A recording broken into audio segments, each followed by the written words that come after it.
How busy are you expecting to be, and what are your priorities? Priorities is to make the squad as strong as possible for the rest of the season. That's always the priority of every manager. I've been around long enough to know that things can change very, very quickly in the January market. I know the guys are working really, really hard to stay on top of things in terms of information, in terms of what's out there, in terms of who's interested in our players. Things change very quickly, and it's about us just being prepared for any development. Making it better, your squad. I don't expect you to answer any names, but in terms of priority positions, you have been linked with centre half. Is that? It's a possibility, but it's a possibility when it's January. That area you're looking to strengthen? Every area. I look to strengthen. And my job in the transfer market, along with the guys, is to make the squad in every area as strong as it can possibly be. That's not me trying to duck your question in a smart way. Like it, but No, it's important. Things come up, certain players come up that you don't expect to come up, and that can strengthen you, whether that's a wide player, whether it's a striker, whether it's a defender. If we see something, I know the guys are willing to do it, that is going to improve the team. I don't want to bring in players for the sake of bringing in players. I want to bring in players that we have a real confidence affect the impact and impact the team. Then we'll look at it. So there's a possibility it could be busy, is that what you're saying? There's a possibility it could be busy. There's a possibility it could be quiet. Right, okay. What about in terms of outgoing? So we know that Sterling is no longer at the club. Obviously, Disasi was part of that so-called bomb squad as well. What's the progress on him? Are you expecting him to move on? Because he's, clearly we understand that there is a deal to take him away. Yeah, for Axel, I'm delighted. I don't like the term bomb squad. I don't like it. They're players, they're human beings. So for me, he's been very, very good in training. He's trained with us. I think every player wants the opportunity to go and play football. That's why they do it. So if anything comes up for Axel that's interesting for him and his career, then we'll look at it. Is he close to going? Not at the moment. Not at the moment. And in terms of some of your younger players, you've seen the benefit of Strasbourg of having those players on loan to sort of find their feet elsewhere. So we've got sort of Ajimpong, George, and maybe you. Any of those guys that haven't played an awful lot under you, are you looking at maybe sending those out on loan? Because I guess... No, it does. You look at each player in individual. As an individual, what's right for their career. So Mark, he's at the moment, Liam and Zhao are playing really, really well, but we need cover in that area of the pitch, and Mark was fantastic for me against Arsenal.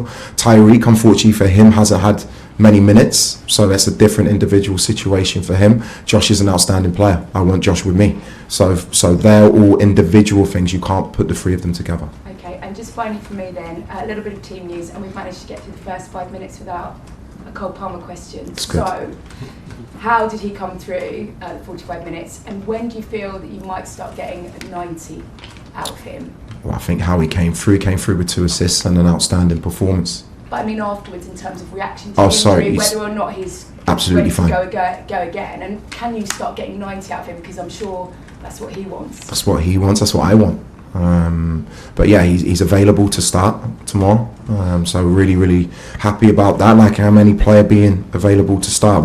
I want to make sure the players, when Cole or Romeo Lavia or Enzo Fernandez is at the top level, they're top players, and we want to make sure they're at their top level. And I think Cole showed really good signs of that on Wednesday night. And he's happy after? He's always happy. Thanks, Gail. Vishali? Hi Liam, you just mentioned Enzo Fernandez. It will be nearly 3 years to the day that Chelsea signed him this weekend. You mentioned he is a top player when he's fully fit. How much better of a player do you think he can get? It's a great question. He's already an outstanding, world-class player. He's not surprised me, but it's been amazing to get to know him. He's a winner. Obviously, he's done incredible things already in his young career, but you can understand why, because his standards, his habits in training, he wants to learn, he asks tactical questions. That's why he is the player that he is, and that's the reason why he'll keep improving. And while I'm here, I'm really excited to see what we can get out of him, because he's a magnificent guy and a top player. There's a lovely moment between you and Joao Pedro after the Napoli win, caught on camera. You were doing the interview with Chelsea TV, and then you come up behind him and he says, Gaffer's great, and it's a nice moment. He has to be fair, to stay in the team. It was just a nice moment that perhaps perhaps fans don't normally get to see, and I suppose we don't get to see. So how would you describe your connection with the players a couple of weeks in, and what would you say has been the best part of this job so far? It's probably better to ask them what they think of me. You're your manager, you probably know 20% of the full story. I feel very happy here. The players have been a delight to work with. I think they're really engaged. I think they're showing a real belief in what we're trying to do together. But I think winning helps, to be honest. Winning helps your message as a coach, and we have to keep doing our very, very best to win games. But so far, I can't say a bad thing about them as a group. They're young, they're talented, they're gifted, but they want to learn and they want to improve, and they're really good signs. And in terms of West Ham tomorrow, they've obviously seen an upturn in results in recent weeks, a couple of tactical changes in the last couple of games, and of course they've added Adama Traore to their squad. How do you expect to see them set up and play, and where do you think this game could be won and lost for your team? No, I'm not surprised Nuno has put his stamp on the team. All of his teams have always been really well organised without the ball, whether that's a 4-4-2 shape or a 5-4-1 without the ball, and they've always been very good in transition moments, and Bowen and Somerville are real threats for them, something we've spoken about. For me, tomorrow is the biggest game of the season. It's very simple. I'm going to find out so much. We're in a good place. If you want to be a consistent winning team, these are the games where you have to step forward and not be complacent after an away win in Italy to come back 3 days later. I want to see the consistency levels of the group. So that's why, for me, this is a massive mark of where we're really at. Thanks for Charlie. John? On Cole Palmer, you said about João Pedro, he's been in your office 3 or 4 times, he's sick of talking to you. Does that kind of approach work with someone like Cole Palmer, or is it horses for courses and you maybe try something else with him, or has he been in with you as well? No, he's been in a few times. I haven't got time. I've got to get to know the players. I've got to get to know them, what makes them tick. Each player is an individual, as a human being, their personality traits, what they need. Some players need a lot of attention, other players need leaving alone. I understand that. Whether it's João or Cole or Enzo or Moy or Reece, I try and treat them for who they are and try and get the best out of each individual, and hopefully that can happen for Cole. The win in Naples was obviously a massive win for the players, for the club, but how important was it for you and what you're trying to do here? I was asked that question Wednesday night, but it's not about how important it is for me, it's how important it is for the club. But this club is, isn't it? Because the profile of the manager is so high here, especially when you first come in. So surely it is though, isn't it, about you as well? I'm part of a team, I'm part of a club, I'm part of an organisation. I don't walk away from the game in Naples going, oh, that was massive for me. That's not what it's about. It was massive that we got through. I don't see life in that way. It's not, we need to keep winning games of football, that's done.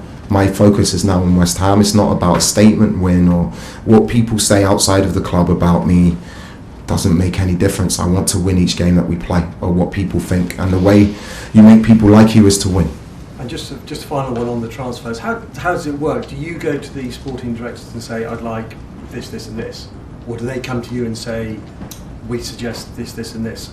It's just a conversation. We have conversations about each individual of the team. We have conversations about the areas of the pitch where we can improve, whether that's within the building as well, and how we improve them. It's just natural conversations, and so far, I'm not just talking about here. Obviously, I had 18 months with the guys in Strasbourg. It's very collaborative. And the great thing is we're very aligned. We want a winning team, and I know I'm very well backed if I push for something. At the same time, it has to be right for the club in many different ways. Simon? Hi, in terms of players you've spoken to, have you been speaking to Levi at all? Yeah, spoke to him this morning. Yeah. How is he? How's he getting on? Really good. Again, what a professional.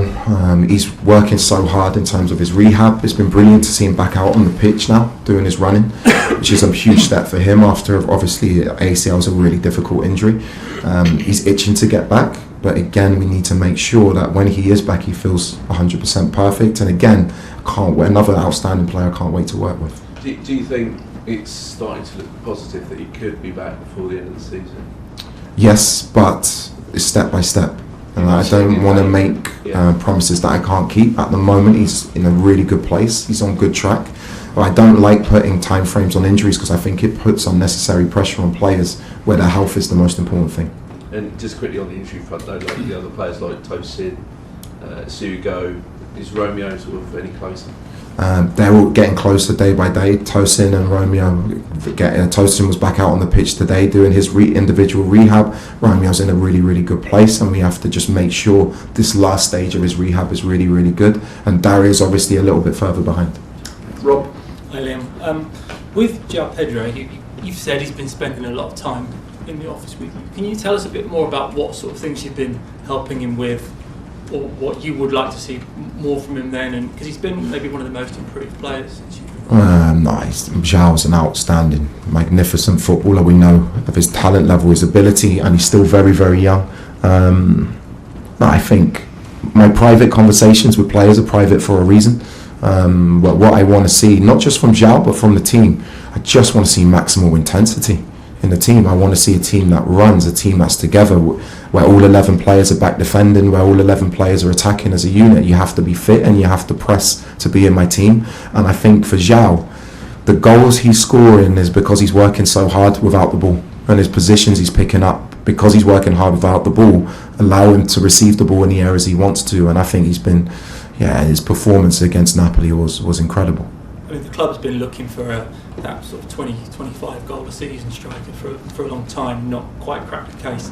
Do you see him growing into that role? He has huge potential to do that, huge potential to be a goal scorer. Same for Liam, the age that they're at. There's not many 25 goal a season strikers in world football because the game is changed in a different way. It's harder for the defensive levels of teams, especially in the Premier League at top. You get double marked if you're a really, really good striker.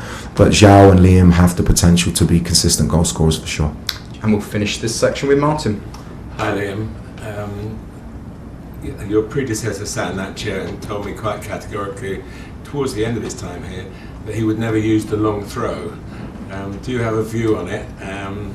Should I expect in my commentary tomorrow to see somebody hurling the ball into the box? Chelsea won an FA Cup in 1970, scoring from a long throw. Been around a long time, but hasn't been around at Stamford Bridge very much recently.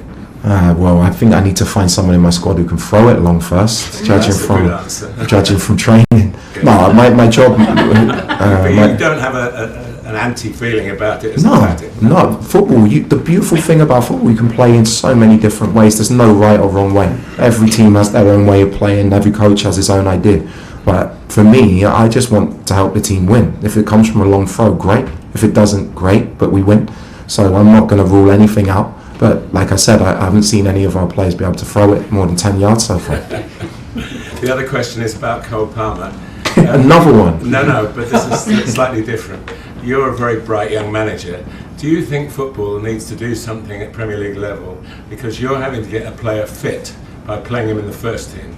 There's no other way, there's no reserve team like it used to be when your dad was playing, where you could play a couple of games and players would come and say, can I have a couple of games in the reserves to get right? So in doing that, you're actually taking a berth from a fit player to try and get another player fit. Do you understand what I mean? I understand. No, I think for a player to start at this level, there has to be a level of fitness. In Cole's case, we've spoken a lot about Cole. I understand the reasons why certain things have happened, and since I've come in, it's been mainly him has been top in terms of the feedback he's given, and he wants to play football. He wants to play every minute of every game. That's what makes him the special talent that he is. But what we have to do is make it clear to the players when we and I make decisions, it's in their best interests, and I think they're starting to understand that. But in your best interest, does that actually affect another player who would be better to be used? I mean, Cole did wonderfully in the week, so that's my job. My job is to pick the team and make and the subs as well on the bench. My job is to win in each moment and give the team the best chance of winning each game. Okay.